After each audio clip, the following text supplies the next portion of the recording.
গ্যাসের আয়তন n mole গ্যাসের আয়তন যদি v হয়, n মোল গ্যাসের আয়তন v হলে 1 মোল গ্যাসের আয়তন কত? v by n।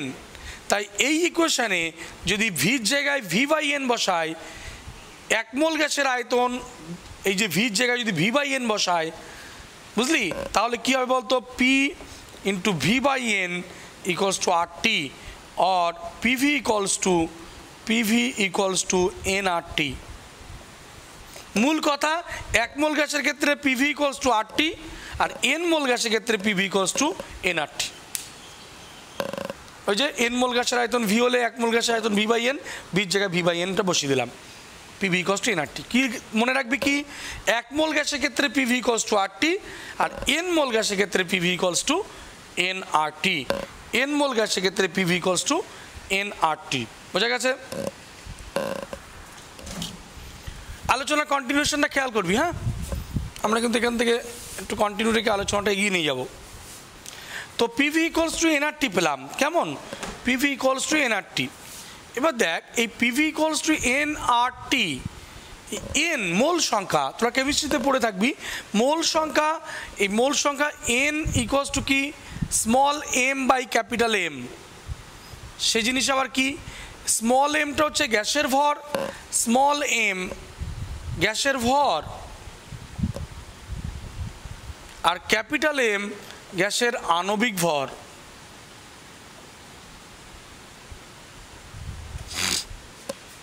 তাহলে small m by capital M, অর্থাৎ মানে ব্যাপারটা কীরকম দেখ, যদি বলা যায়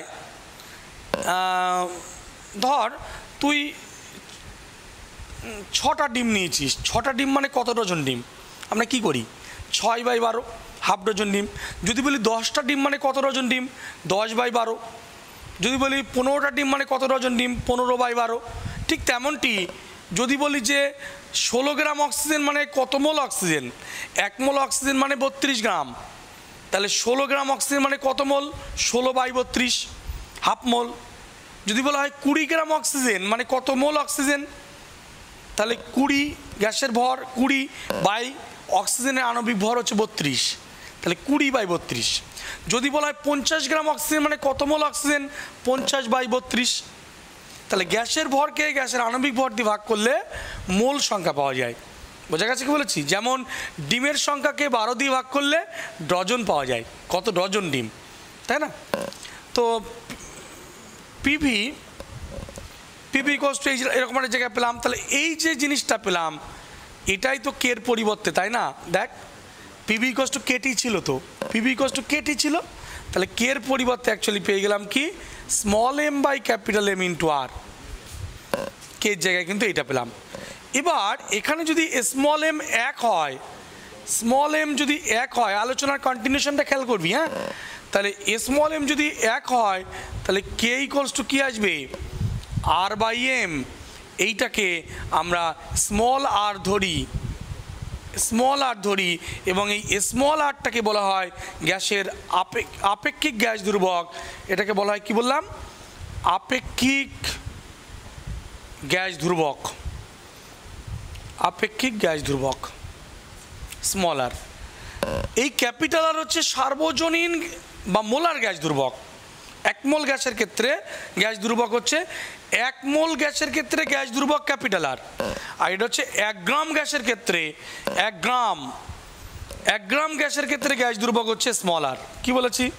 ক্যাপিটাল আর হচ্ছে 1 মোল গ্যাসের ক্ষেত্রে গ্যাস ধ্রুবক, ওই জন্য নাম হচ্ছে মোলার গ্যাস ধ্রুবক। এবং সার্বজনীন কেন বলা হয়েছে? কারণ ক্যাপিটাল আরের মান সকল গ্যাসের ক্ষেত্রে সমান, তাই ক্যাপিটাল আর হচ্ছে সার্বজনীন বা মোলার গ্যাস ধ্রুবক।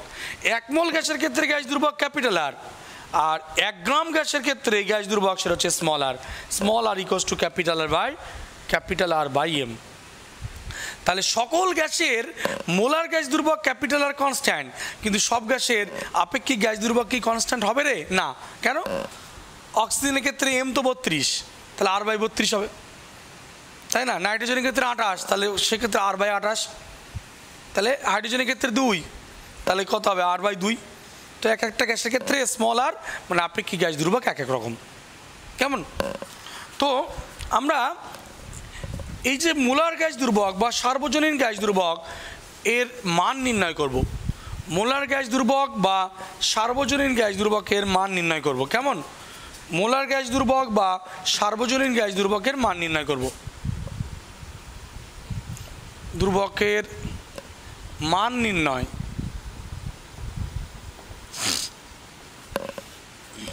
তাহলে মোলার বা সার্বজনীন গ্যাস দুর্বকের মান নির্ণয় করব আমরা।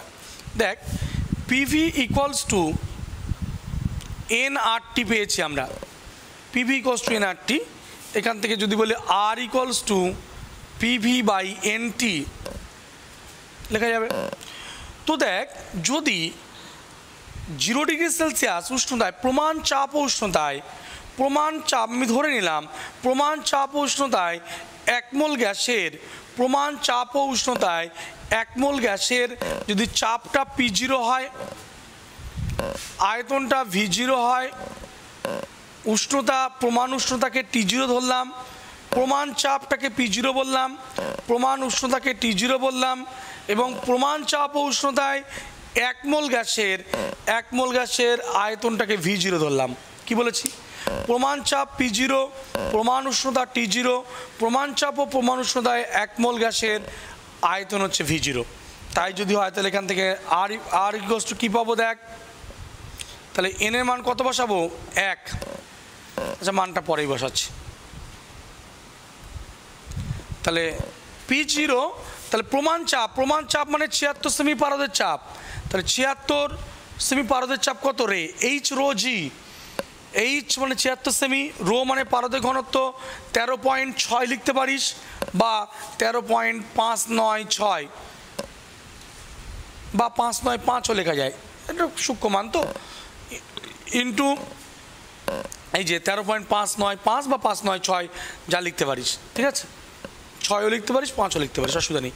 তাহলে 76 সেমি পারদের চাপ, 76 গুণ পারদের ঘনত্ব 13.596 ইন্টু জি 980 বসাতে পারিস, 981 বা 980.7, আরও অ্যাপ্রোপ্রিয়েট মান বসালাম।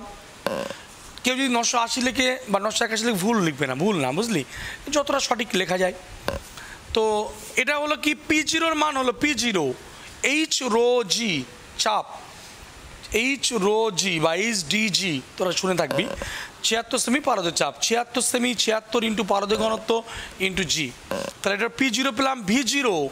V0 কি বলেছি? V0টা প্রমাণ চাপ ও প্রমাণ উষ্ণতায় 1 মোল গ্যাসের আয়তন হচ্ছে V0। সেটা কত রে? প্রমাণ চাপ উষ্ণতায় 1 মোল গ্যাসের আয়তন কত? 22.4 লিটার। 22.4 লিটারকে যদি মিলিলিটার করা হয়, 1000 দিয়ে গুণ করা হলো, 22.4 গুণ 1000 মানে 22,400 মিলিলিটার, ডিভাইডেড বাই এন হচ্ছে 1 মোল, ইন্টু T0 হচ্ছে 273 কেলভিন, 273 বা 273.16 কেলভিন, ঠিক আছে? তো একক কী হবে বল? আচ্ছা, এর ক্যালকুলেশন করলে যেটা দাঁড়ালো 8.314 ইন্টু 10⁻7, 8.314 ইন্টু 10⁻7 এসে গেছে। ক্যালকুলেশনটা করে দেখবি। তো একক কী হবে বল? একক এই লাইন এখানে লিখছি আমি, কোনো জায়গা নেই। তো চাপের একক চাপ হচ্ছে, আমি সিজিএসে কী রে, ডাইন পার সেমি, ডাইন পার সেমি স্কোয়ার। চাপ P0 একক ডাইন পার সেমি স্কোয়ার। V0 মানে আয়তন, সেমি কিউব, নিচে এন মানে হচ্ছে মোল, এন মোল, T0 হচ্ছে কেলভিন, T0 কেলভিন। তুই বলতে পারিস সিজিএস তাহলে সেলসিয়াস নিলেন না কেন? সেলসিয়াস স্কেল আর কেলভিন স্কেলে 1 ডিগ্রি সেলসিয়াস বৃদ্ধি বা হ্রাস 1 কেলভিনে বৃদ্ধি বা হ্রাস একই জিনিস। কেন? সেলসিয়াস স্কেলে 0 দিয়ে শুরু, 100তে শেষ, তাহলে সমান 100 ভাগে ভাগ করা হয়েছে। কেলভিন স্কেলেও তাই, 273 শুরু, 373 শেষ, 100 ভাগে ভাগ করা হয়েছে। তাই 1 ডিগ্রি সেলসিয়াস উষ্ণতার পরিবর্তন আর 1 কেলভিন উষ্ণতার পরিবর্তন সেম। তো এখানে দেখ শেষমেশ কী হলো, দেখ 8.314 ইন্টু 8.314 10⁻7 ডাইন সেমি মোল ইনভার্স কেলভিন ইনভার্স। বুঝলি? এবার দেখ এই যে ডাইন সেমি, ডাইন মানে কি? বল ইন্টু সরণ, এটা কি হবে রে? কার্যের একক আর্গ। তাহলে 8.314 ইন্টু 10⁻⁷, এই ডাইন সেমি মানে erg mole inverse, mole inverse kelvin inverse. এবার এই 10⁻⁷ আর্গ মানে কি রে? 1 জুল। 10⁻⁷ মানে আর্গ মানে 1 জুল। তাহলে কি হলো বল? 8.314 জুল। এই 10⁻⁷ আর্গের বদলে জুল লিখলাম, joule mole inverse kelvin inverse. তো আমরা আর এর মান কিন্তু এসআইতে এটা ইউজ করব, সিজিএস এটা ইউজ করব। তাহলে আর এর মান পেলাম, সার্বজনীন গ্যাস দুর্ভক বা মোলার গ্যাস দুর্ভকের মান পেয়েছি। কেমন?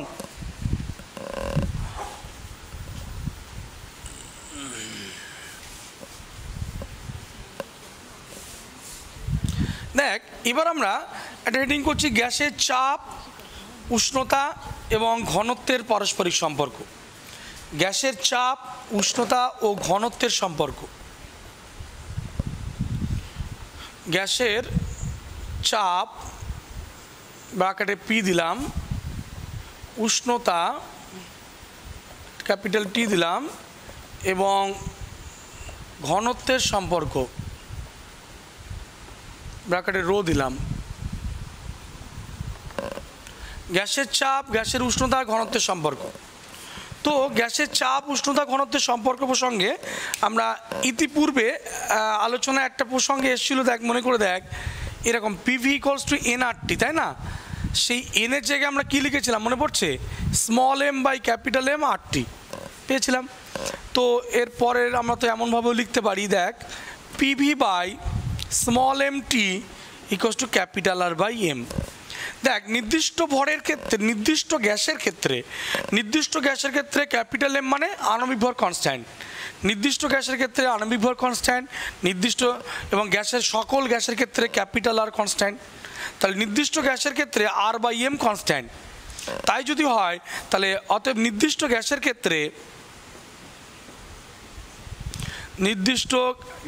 ক্ষেত্রে আমরা লিখতে পারি PV by M T equals to constant বলা যায়। এবার আমি কিছুটা গ্যাস নিয়েছি, সেই গ্যাসটা নির্দিষ্ট ভর, ধর M1 ভরের গ্যাস নিয়েছি। M1 ভরের গ্যাস যার চাপ ছিল P1, আয়তন ছিল V1, ঘনত্ব ছিল ρ1, উষ্ণতা ছিল T1। M2 ওই একই গ্যাসের M2 ভরের চাপ P2, আয়তন V2, ঘনত্ব ρ2, উষ্ণতা T2। তাহলে এই রিলেশন অনুযায়ী বলা যায় যে এই এখান থেকে আমরা বলতে পারি কি রে? P1 V1 by M1 T1। আমরা যখন চার্লস বয়েলের সমন্বয় সূত্র করেছিলাম সেখানে P1 V1 by T1 equals to P2 V2 by T2। কেন? সেখানে ভর কনস্ট্যান্ট ছিল, এখানে ভর কনস্ট্যান্ট নেই। এখানে গ্যাস একই গ্যাস কিন্তু ভরটা প্রথমে M1 পরে M2। তাহলে কী হবে দেখ, P1 V1 by M1 T1 equals to P2 V2 by M2 T2। এবার দেখ আমি একটু কায়দা করে লিখছি, P1 M1 বাই V1টাকে নিচে নামিয়ে আনলাম ইন্টু T1। কেন নামিয়ে আনলাম একটু পরে বুঝতে পারবি। তাহলে P2 M2 by V2 into T2। দেখ এই M1 বাই V1 ভর বাই আয়তন মানে কি? ঘনত্ব। তাহলে এটাকে লেখা যায় P1 by ρ1 T1 equals to P2 by ρ2 T2। তাহলে P1 by ρ1 T1 equals to যদি P2 বাই ρ2 T2 হয় তাহলে কি বলা যায়? অতএব P by ρT equals to constant. আমরা এই সূত্র দিয়েও অনেক অঙ্ক করব। P1 by ρ1 T1 equals to P2 by ρ2 T2। তাহলে হেডিংটা কী ছিল দেখ, গ্যাসের চাপ, উষ্ণতা, ঘনত্বের সম্পর্ক। গ্যাসের চাপ, উষ্ণতা, ঘনত্বের সম্পর্ক P1 by ρ1 T1 equals to P2 by ρ2 T2। তাহলে P by ρT equals to constant. P by ρT যদি কনস্ট্যান্ট হয়, এবার এখান থেকে তুই বলতে পারি যদি ঘনত্ব স্থির থাকে তাহলে P is proportional to T বলা যায়। ঠিক আছে, বা যদি উষ্ণতা স্থির থাকে তাহলে পিস প্রপোর্শন টু রো বলা যায়, মানে যেটা কোনো কিছু করা যায়। তো আমরা গ্যাসের চাপ উষ্ণতা ঘনত্বের সম্পর্ক দেখলাম। তাহলে আজ ক্লাসে আমরা কি করলাম? আজকের ক্লাসে আমরা চাপ গুণাঙ্ক, গ্যাসের দুটি গুণাঙ্ক, আয়তন গুণাঙ্ক, চাপ গুণাঙ্ক, সে আয়তন গুণাঙ্ক চাপ গুণাঙ্কের পারস্পরিক সম্পর্ক দেখলাম, gamma phi equals to gamma V. তারপর আমরা কী কোথায় ঢুকেছি? আমরা সার্বজনীন গ্যাস দুর্বক বা মোলার গ্যাস দুর্বক নিয়ে বিস্তারিত আলোচনা করলাম, তার মান নির্ণয় করলাম। আপেক্ষিক গ্যাস দুর্বক, 1 মোল গ্যাসের ক্ষেত্রে যে গ্যাস দুর্বক সেটা হচ্ছে মোলার গ্যাস দুর্বক, 1 গ্রাম গ্যাসের ক্ষেত্রে গ্যাস দুর্বক, আপেক্ষিক গ্যাস দুর্বক, মোলার গ্যাস দুর্বক সকল গ্যাসের ক্ষেত্রে কনস্ট্যান্ট, আপেক্ষিক গ্যাস দুর্বক বিভিন্ন গ্যাসের ক্ষেত্রে বিভিন্ন। তো আমরা শেষমেশ গ্যাসের চাপ, উষ্ণতা এবং ঘনত্বের মধ্যে সম্পর্ক প্রতিষ্ঠা করলাম এবং এরই মাধ্যমে আমরা এই চ্যাপ্টারটা শেষ করলাম। টোটাল চ্যাপ্টারটি পড়াশুনো করে নিয়ে এর এক্সাম্পল ফলো করে নিউমেরিক্যাল করার চেষ্টা করবে। আমাদের এই অনলাইন মেথডের যে ক্লাস চলছে এখানে একটু প্রতিবন্ধকতা ফিজিক্সে আছে, সেটা হচ্ছে নিউমেরিক্যাল পার্টটা আমরা বিস্তারিত দেখাতে পাচ্ছি না। সেক্ষেত্রে দুটো প্রতিবন্ধকতা, একটা হচ্ছে এই যে মেথডটা এই যে অনলাইন মেথডে আমরা পড়াশোনা করছি, এক্ষেত্রে কিন্তু ফিজিক্সের নিউমেরিক্যাল বোঝানো একটু কষ্ট। ফেস টু ফেস সামনাসামনি নিউমেরিক্যাল বোঝাতে যতটা সহজসাধ্য, অনলাইন মোডে একটু কষ্টকর। আর তাছাড়া দ্বিতীয় সবথেকে বড় ব্যাপার সেটা হচ্ছে আমাদের সময়ের স্বল্পতার কারণে আমরা নিউমেরিক্যালগুলো বিস্তারিত আমি এই অনলাইন মোডে আলোচনা করতে পারছি না। তোরা যেটা করবি সেটা হচ্ছে এক্সাম্পল, এই যে থিওরিটাও তো ভালো করে বুঝিয়ে দিচ্ছি, এটা ফলো করে এক্সাম্পলগুলো দেখবি, এক্সাম্পলগুলো ফলো করে লেসেন করার চেষ্টা করবি। তারপর সে সুবিধা ইনশাল্লাহ সময় মতো আলোচনা করা যাবে। তো গ্যাসের প্রসারণ চ্যাপ্টারটি কমপ্লিট হলো। আজ সকলকে শুভেচ্ছা জানাই। আসসালামু আলাইকুম।